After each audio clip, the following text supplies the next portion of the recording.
അപ്പോൾ ചങ്ങാതിമാരെ നമ്മളിന്നിവിടെ മസാല ദോശയാണ് ഉണ്ടാക്കുന്നത് കേട്ടോ. അതിലേക്ക് ആവശ്യമായിട്ട് ഇപ്പോൾ സവാള അരിഞ്ഞ് വെച്ചിട്ടുണ്ട്, പിന്നെ ഒരു ക്യാപ്സിക്കോ, അതുപോലെ തന്നെ പൊട്ടാറ്റോ, പിന്നെ ചട്ടി അടുപ്പിൽ വയ്ക്കുന്നു.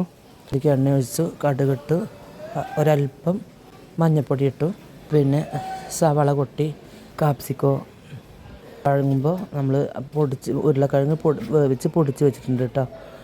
അത് നമ്മളതിലേക്ക് കൊട്ടി മിക്സാക്കി, അല്പം മല്ലിയില, അല്പം കറിവേപ്പില, അത് മിക്സാക്കി മസാലക്കൂട്ട് അവിടെ റെഡി ആയിട്ടോ.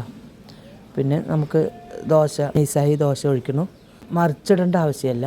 ദോശ അങ്ങനെ വെന്ത് വരുമ്പോൾ നമ്മൾ ചട്ടകം കൊണ്ടൊന്ന് പ്രസ് ചെയ്ത് കൊടുക്കുക.